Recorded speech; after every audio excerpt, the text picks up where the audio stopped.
Awesome. Let us talk today about the financial assets that a young professional must have in their portfolio. Now, you do not have to have every asset in your portfolio that exists out there. It will be awesome, it will be beautiful, but not everybody can afford that. So, I would recommend at least one or two, and you'll realize that some of them are not supposed to be at your expense. And for example, the very first one, a retirement. Most people have a retirement, but they don't have it on their own. I mean, a portion of it is paid by them, but a large part of it is paid by their employer. So let us look at today the financial assets that as a young professional from 21 to 35 you must own and have with you in your portfolio. I mean, some of these, if you were to die, they could pass on to your child. Some of these could help pay your estate duty tax, the dead man's tax that we still need to pay even when we pass away. So yeah, there's a lot of benefits to having financial assets. You can get approved for loans and all these benefits, but you need to know about them in order to make educated decisions. You need to know the affordability, the accessibility, the risks and rewards, the terms and the policies, until you acknowledge and understand the ones that's perfect for you. So let us get started with this one. And so, retirement. And guys, I want to keep this video short. I want to keep it straight to the point. Retirement, as far as expensiveness, it can be expensive. Retirement starts from 500 rands a month or 1,000, and some people are earning like 25,000, 20,000, 30,000, pay up to 2,000 or 3,000 a month for their retirement. Number two, growths. Retirement growths are kind of slow because it's a safe investment. You're guaranteed to get your money, and we know that low risk is low return, so the growths on a retirement can be kind of slow. However, as for affordability, usually retirement is 50-50. So if you have an insurance company that comes to your workplace and installs a retirement fund schemes, they say that if everyone will be contributing 1,000 a month to their retirement, it's usually 50-50. So your employer meets you halfway and you meet them halfway. So it can be expensive, low growths, but it's affordable in the sense that your employer is helping. It's the traditional sense. So you can open up your own personal retirement annuity and pay towards it so that you may retire well. This used to be for rich people. So I don't know what your lifestyle is like. If you feel like you're going to want to continue it as you go on in life, a retirement is the best one for you. Best and just basic thing. Let's move on to the second one. And secondly, guys, we have investments. Remember, in the traditional bank, the maximum interest rate that you can expect is 12%. Guys, if you can find a good financial advisor, just keep your eye on this Liberty Global Equity Fund. If you invested in it, in a year, it's doing like 27%, 24%, 23%, and back to 14%. I mean, it's doing very well, and then it continues up to like your 16% again and 14, but back to 15. That's a fund that's doing very well. So if you can find a good financial advisor, a good investment asset at Liberty, of like Liberty Evolve Range, Gateway, Builder Investor, and other houses might have other products, but to have an investment under your name is also very good, because if you find a good one like this one, you can get major interest rates. So investments also can be a bit expensive. Minimum contribution is 500 rand, so you can contribute 500 rand, 1,000, 2,000, whatever is comfortable according to your salary. But also, if you get like a lump sum, like a road accident fund, you win the lottery, or you get an inheritance, you can put in one of these investment assets and your money can do very well. So if you're gonna add something to your retirement, an investment is something to consider. So the downside of an investment and a retirement is the accessibility and the rigidness of it.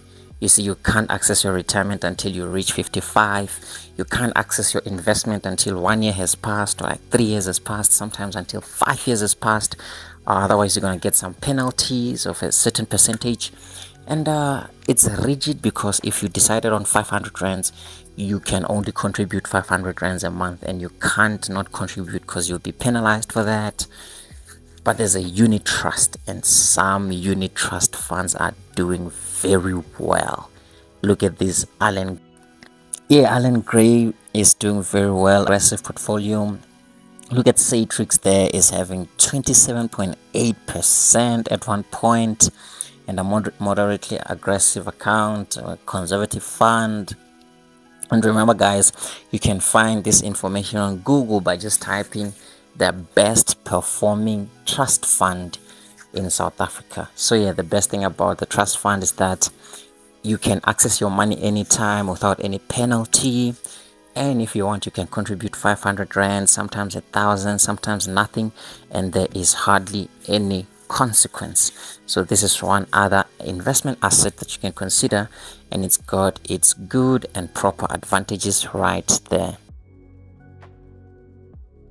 And now guys, the cheapest financial instrument you can ever have, it's a life insurance. It's a life cover, a disability cover, critical illness cover. This is the cheapest thing that you can have. Number one, you name your price. So when you invest, you don't know how much you're going to make. You don't even know how much you're going to lose. So with the life insurance, you just say, I want 1 million. When death happens, if I die, my family will not be with me anymore. Well, at least a 1 million will come to them if I have this product. If critical illness, I can't go back to work. Some risk policies are structured in the way that when this risk occurs, or when this trouble that you're afraid of, when it occurs, you can continue to get the same income that you're getting right now, even though you can't go back to work anymore. So a risk policy is one of the best thing. I mean, it's not the most, it doesn't have the most swag, I can say.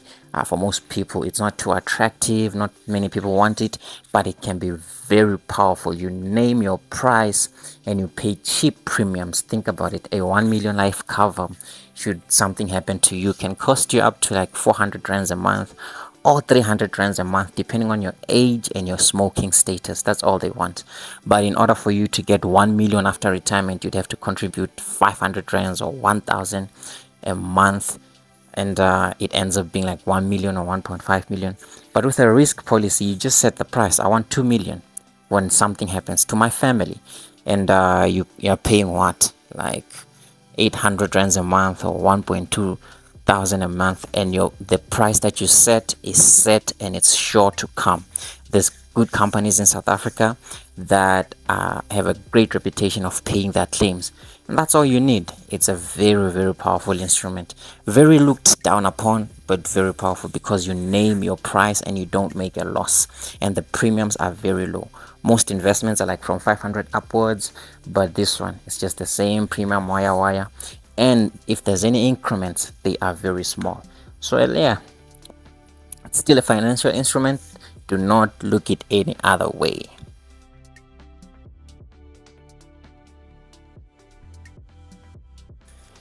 And now it's something very popular with the young generation these days.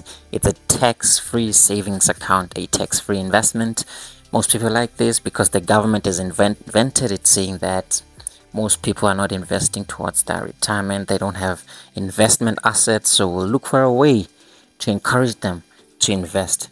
Let's just have something where we don't tax them, and hopefully they will invest. And yes, this has inspired many people to start investing.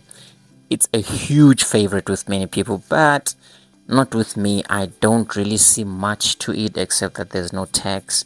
But the most interest that you can find with a tax-free investment is 12.75%. I think that's one I've seen. Maybe you can be lucky to find 13, but it's really for people who play it safe. I mean, why do you invest if you're gonna play it safe? Why do you do moderately aggressive or conservative? But anyway, some people do it like that. And also, it's a nice thing to have if you already have one or two of these other kinds of investments, then you can have a tax-free investment on your portfolio. I mean, you can have however many that you require or you desire. So yeah, tax-free investment is something that you can consider having as a young professional. It's very safe and it's tax-free.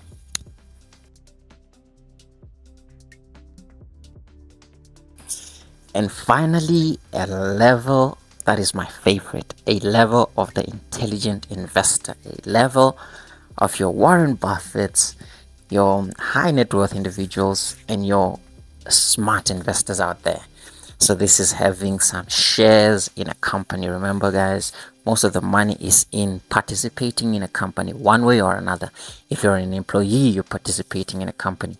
If you have a bond, you give a loan to a company or the government. If you have copyrights, you have some rights, financial rights to something that a company has produced. So if you have shares, you have partner in something that's a income generating establishment. So this is one of the highest levels of investing.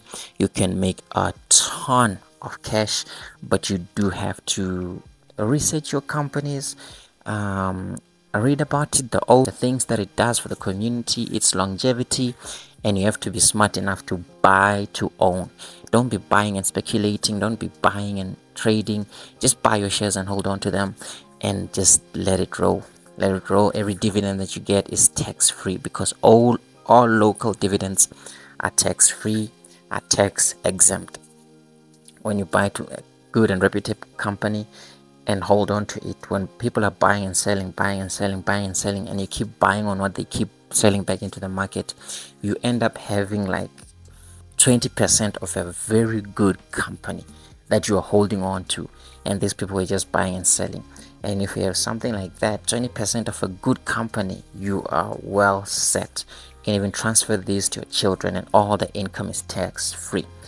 So yeah, guys, that was the advice that I have for us today. These are some of the financial instruments that you can consider having if you're a young professional. Maybe you earn 6,000, maybe you earn 10,000, maybe you earn 15,000, maybe you earn 20,000, maybe you earn 25 or 30 or above. Look at one that's more profitable for you, or I mean economical for you, and yeah, more profitable for you and more reasonable for you. You can pick one or two or three or all of them, whichever one makes sense. So that was the video for the day. I hope it helped. A shoe.